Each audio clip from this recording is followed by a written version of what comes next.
Well, hello and a very warm welcome to the third episode of the BA Conference Europe Extra. That's the sort of informal conversations that are happening around the edges of the conference. We're live, largely unscripted. Anything could happen, so you might be watching this to see the jeopardy of when something goes wrong or when there's a technical failure, which is very likely to happen at some point over these 2 days. So there might be something you can send into You've Been Framed as well. So as a reminder, Business Analysis Conference Europe Extra, it's really some bonus material alongside the formal conference. We have interviews and comments from speakers, we have competitions and much more besides.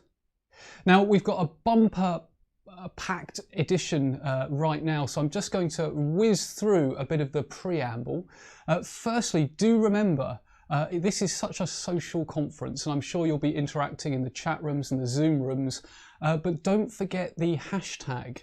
So on the social media network of your choice, whether that's LinkedIn, Twitter or another one, use the BA2020 hashtag to connect not just to people who are here, but to people who might be lurking, watching the conference. Also a great way to stay in touch with people beyond and between the conference by connecting with them through the hashtag. We also, you've got the ability to get a shout out made live on air as well. We've had a shout out request from Grant. Now some of you may have seen Grant on the session earlier. He has actually sent in one of the visual sketch notes that he did for the opening keynote, which was of course very moving, a very fantastic keynote. And in his shout out he says this is to prove that he practices what he preaches. Now I think it's ironic that Grant says you're only sketching to share communication, not to make fine art. Whereas what I think he's produced there is very artistic, because he's very good at what he does. So thank you very much, Grant, for sending that in.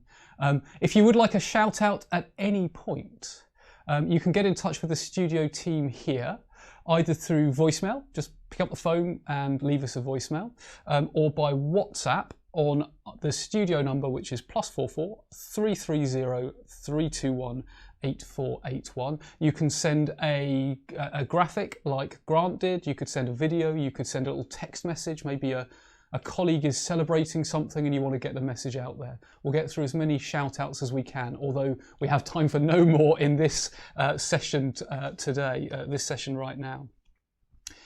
So in this episode we have 3 fantastic topics with 4 fantastic guests. We'll be exploring collaboration, role standardization, the pros and cons, and event storming. It is jam-packed, so we will move straight on to our first segment. Now collaboration is something that I think we all think about a lot as business analysts. But have you ever thought about how collaboration can make the difference between a good BA and a great BA? Now Bradley Stott, who is a lead business analyst at Close Brothers, is giving a presentation later on about interpersonal skills at 3:25 today. But he agreed to just talk to us a little bit about specifically collaboration. So Brad, over to you.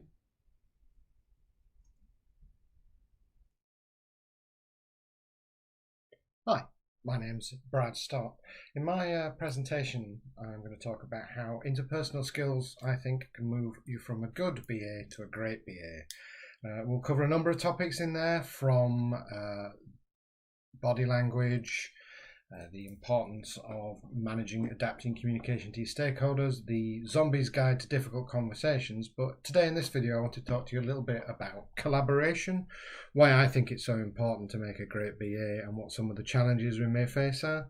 Now, collaboration, why is it important and what are the benefits? Really, it should be pretty straightforward. If we imagine in the natural world, we look at the crocodile and the plover bird. You may have heard of them. It's a little bird that sits in the crocodile's mouth and picks meat from its teeth. Now, you'd think that's an easy meal for a crocodile and not a really great place to be for a bird, but the crocodile realizes that he gets a free teeth checkup, he gets his teeth cleaned, and the bird realizes it's an easy meal and no one else is going to try and eat you when you're in a crocodile's mouth. So there's two animals in this case, working together to get a real benefit from it. And we think about it in business, we all work for a same company when we work together. We're all working towards the same end for that company, to the same organization. So we should naturally all want to work together. But the reality is, in a business, that's not always the case. When we break things down into divisions, teams, you often have different viewpoints and day-to-day drivers that get in the way, and losing focus on the end of the line goal to make money for the business, whatever that may be, you may often lead to different disagreements and different priorities. So collaboration then is all about how we can drive things differently, drive past these differences, work together and develop something in there. So I think as a BA in the project space, we're often in between both the change teams and the business and IT, and we're in a good position to act as the grease in those wheels and really move things together.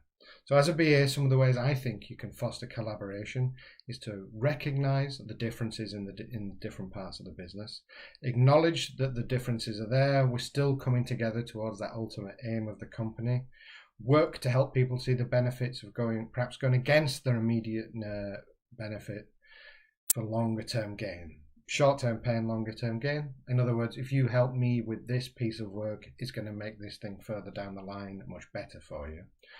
And again, one of the key things is in modeling that behavior you want to see in others. As the BA, if you want people to collaborate and work well together, you've got to do the same with them.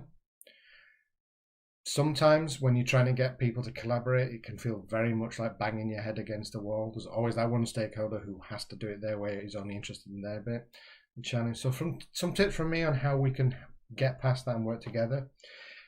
I think one of the keys is it comes down to being curious and genuine about the people you're working with.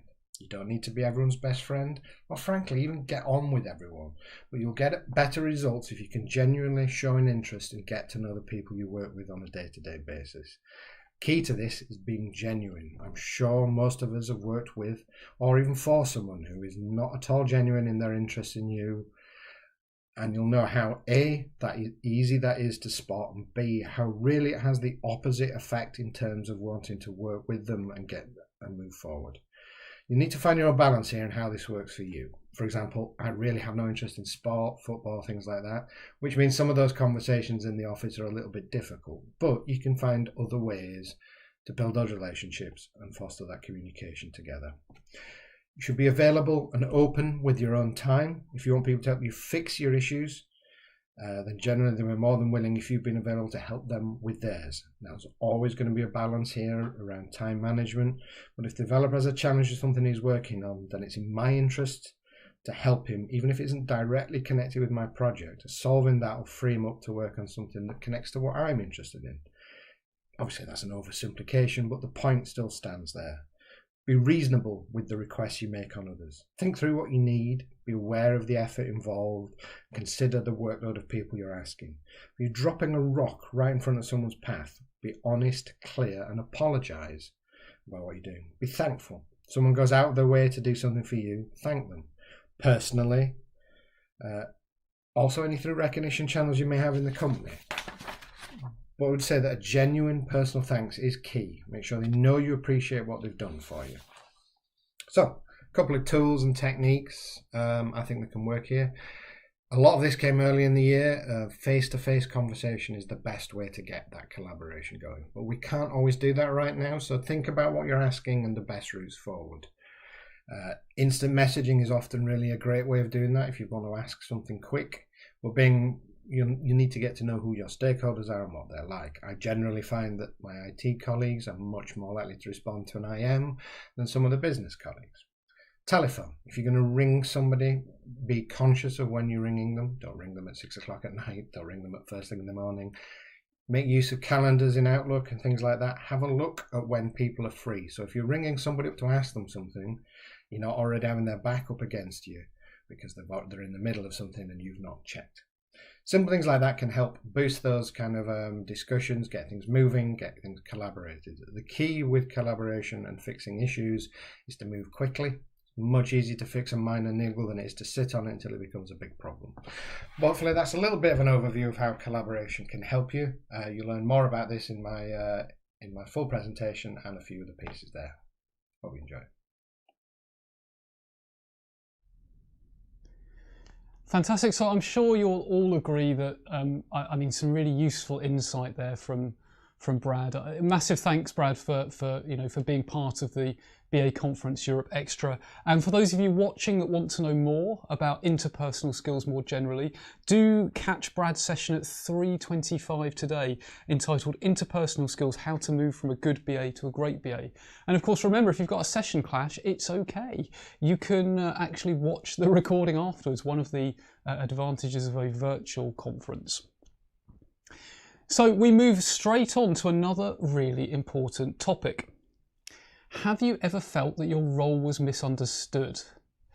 Or perhaps that it wasn't standard enough, or that people were asking you to do things that you didn't necessarily think were a core part of the BA role? Well, I'm really pleased to say that we're joined by Michelle Shakesheff, who is Head of Business Analysis at Close Brothers. Now, Michelle will be giving a presentation entitled Role Standardization: The Benefits and Limitations at 4:40 p.m. today. But I'm really pleased to say that she's agreed to join us to discuss that very topic. So, Michelle, thank you so much for fitting us in and for joining us today. Thanks for having me, Adrian. Really delighted to join you. And it's just an action-packed conference so far, isn't it? Oh, I know, so much. My brain is just buzzing with ideas, as it always is at this conference.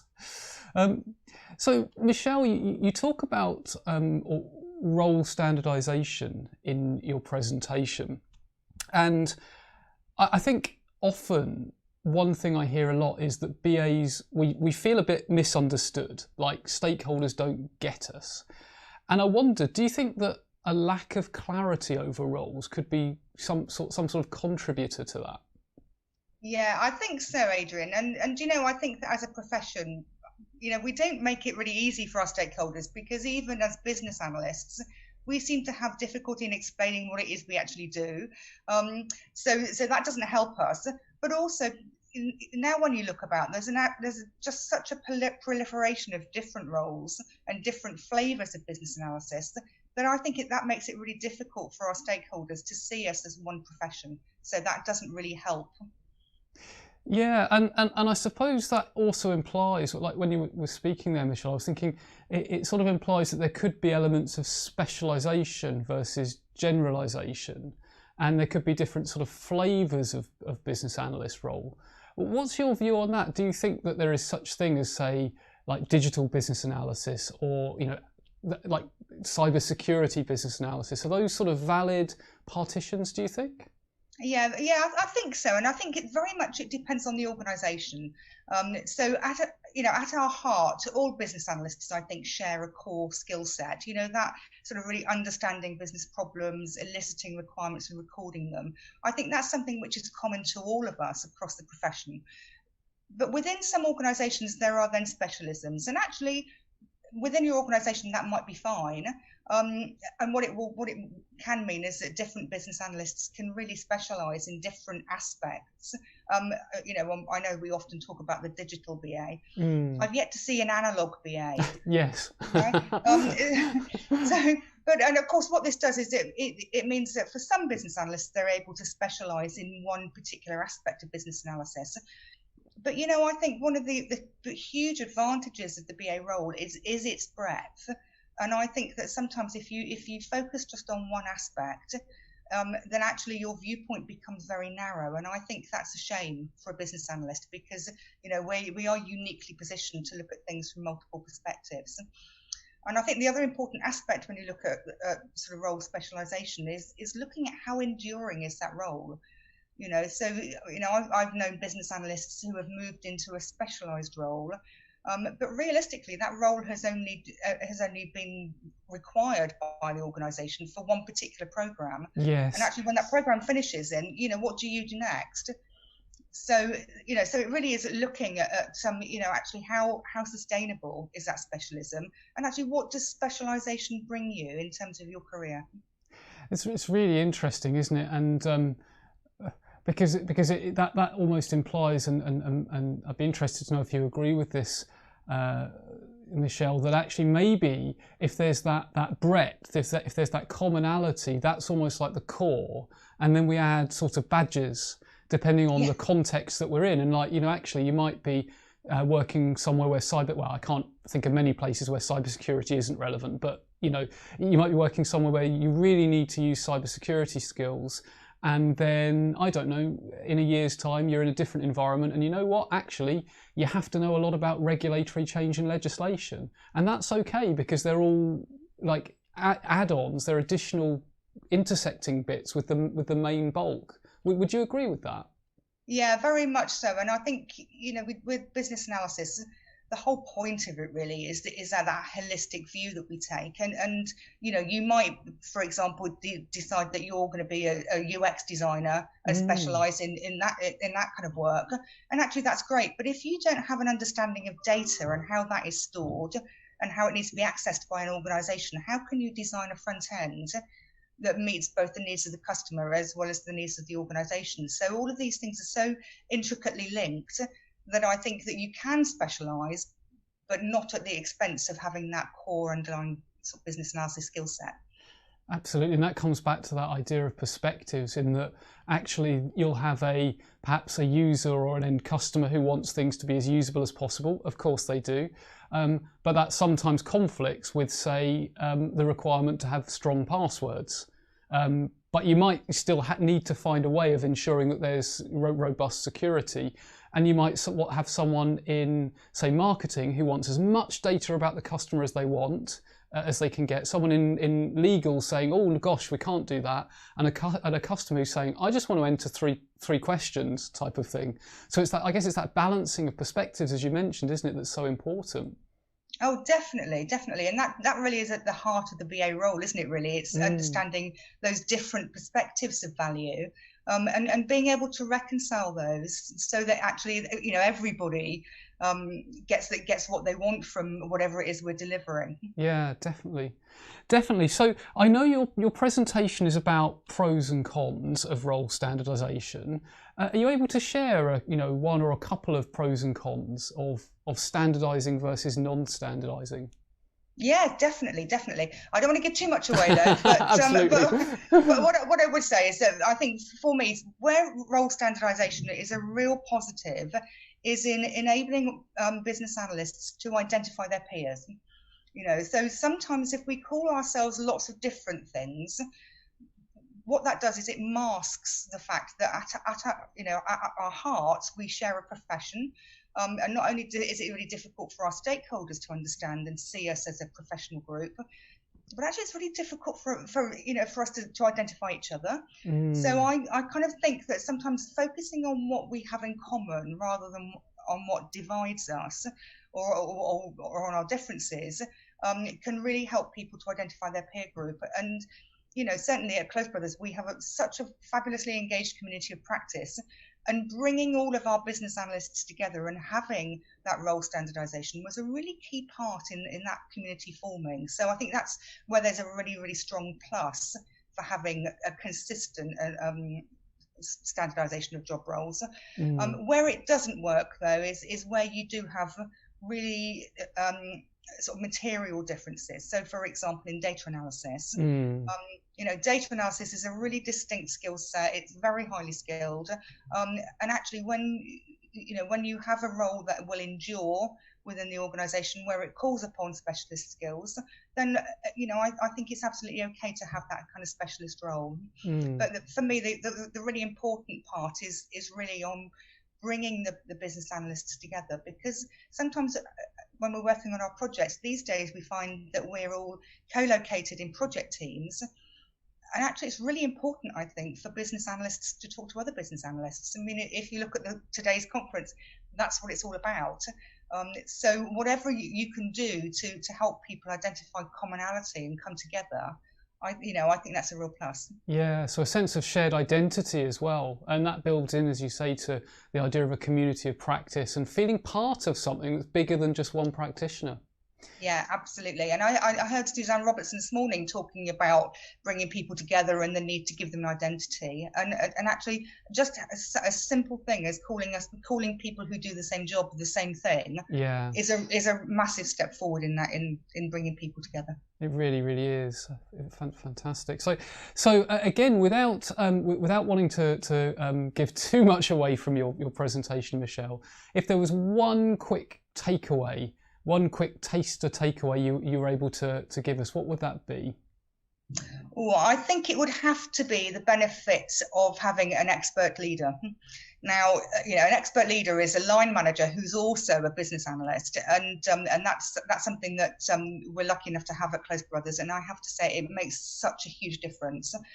For line managers are able to provide guidance, they coach and encourage, and it means that things around performance management, performance measurement, all of those things are carried out by somebody who absolutely understands the profession. And certainly, it has a tremendous impact on how well business analysts perform and how they're able to develop and grow through their careers. So I would absolutely say I think all business analysts should always report into somebody who shares their profession. It makes a huge difference. Oh, hear. That's music to my ears. That really music to my ears, Michelle. I think we could all definitely get behind that. And again, it helps with that shared identity because there's a clear empathy between the sort of manager and and others. So fantastic. Well, I'm sure, Michelle, people will want to check out your session at the conference. But if people want to connect with you and ask follow-up questions, what's the best way for people to stay in touch and connect with you? Yeah, I'm on LinkedIn, so absolutely connect to me, and I'd be very, very pleased to continue the conversation. Fantastic. Excellent. Well, thank you very much, Michelle, for taking time out to be here. That was a really, really interesting conversation. Excellent. So Michelle's session is later on this afternoon. So check it out on the programme at 4:40. And remember, if you can't watch it live, you can always catch up with the recording. So thanks again, Michelle. We now are going to squeeze one more video in. We're going to give you one more video just before we close. Have you ever wondered what event storming is? Well, if you have, luckily, Rosanna, Choy and Poppy Bruce of ThoughtWorks are here to tell us. So, Rosanna and Poppy, over to you.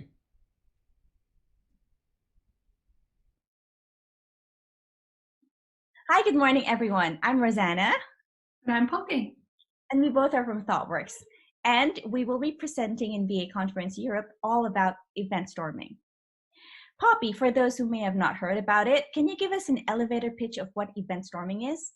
Sure. Event storming is a workshop-based method to quickly find out what's happening in the domain of a software program or in your organization. So if you're not quite sure what's going on in an organization, maybe you've got different teams working in silos who don't have much contact with each other, or maybe you've got a software program or a bunch of software programs and you're not quite sure how they fit together or how people in your organization or your customers are using it. So unlike conventional facilitation techniques, which can be quite heavy, which might involve talking to a lot of different people individually over weeks, this is really lightweight, doesn't require support by a computer, so you can just get a bunch of people in a room, lots of pens and stickies and energy, and basically storm on the wall everything that happens in the domain that you're interested in. It's really fun, it's really interactive. More importantly, it hits the nail right on the head in terms of the goal, which is getting the business and the tech people who are hoping to, maybe do some software development or organizational change to have a shared understanding of this domain in a really quick way. So that's right. Event storming is created by Alberto Brandolini. He's the author of the same book, and he also runs a consulting company that gives hands-on training on this very topic. He's really cool. You guys should look him up. So by the name itself, event storming, to know the domain of the business, we simply storm a wall with events, which we would have identified with our pens and sticky. So you would have a lot of events from Post-it notes. Now, to accompany these events, we also identify the corresponding pain points, systems, and users, and create the business flow. So imagine a lot of stickies, a lot of them on the wall. So we crowdsource all of these, we review and edit together, so to finally come up with a shared understanding of the domain. So it's really been helpful for me. What do you think, Poppy? Yeah, I love event storming, and it's one of my go-to techniques when I really want to understand something quickly. So I've used it in a few situations. So one example is at a supermarket, the business didn't know where to invest their time and efforts to develop new software to, improve the efficiency and give better outcomes for the customer. So they did a wide event storming that just said, what's happening in our business? And from that, they were able to choose different parts which had a lot of pain and a lot of things were slowing down, and it wasn't great for the customer, and they could invest in that. Similarly, I've done event storming in an organisation to figure out what's slowing teams down. So it was an organisation that has kind of 30 or 40 teams all developing different products for the customer, and they were going a lot slower than they wanted and than other organisations are. So it was a really easy way. Over the course of a couple of weeks, we did an event storm with a bunch of teams, probably 8 or 10 teams across the organisation, to figure out what happens from someone coming up with an idea to getting that into prod. And from that, we were able to find trends, we were able to see what were common themes that the organisation could kind of change and remove as blockers so that teams could go faster. What about you, Rosanna? Very interestingly, I've used event storming a lot of times, but how I got to know it is also much more interesting. I first heard about event storming from a colleague. He was raving about it, but we both have very limited understanding of what it is. So he's done it one time. I have never heard of it until that point. So I started looking it up, and we just decided to try it with a client. That went okay. It wasn't the best. It wasn't the worst either, but it was certainly enough to pique my interest. So I started just reading a lot more about it and asking other people how their experience were, if they've heard of event storming or not. And after a few months, I was lucky enough to actually get into a training with Alberto Brandolini itself. So I was able to get training straight from the horse's mouth. It was very hands-on. So it was a full-day workshop. He explained the theory behind it, and we actually did an event storming session to teach the participants how to do it. And from then on, I really saw the full benefits of event storming. And I've started applying it to my clients, and my clients have loved it. It is really an easy way to get to know the domain of the business, and really to be able to highlight any as-is pain points that you'd want to solve. Because, for anything that you need to solve, you need to know what you need to solve at the first place. You need to have a very good understanding of the as-is. And that has been this technique has been very useful and very easy as well. What do you think, Poppy?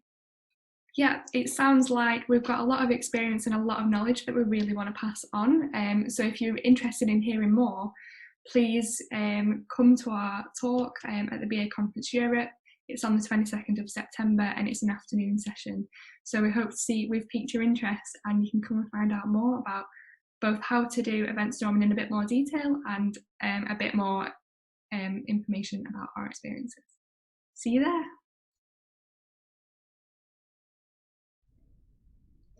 Fantastic. So another really interesting exploration and a bit of a taster for that later session that I'm sure we'll all want to check out. As a reminder, you can actually click on the sort of session planner at any time, the agenda, and see all of the good stuff that we have coming up, or that is coming up throughout the conference. Now we are back at 5:30 for a bit of reflection, but we are completely out of time now.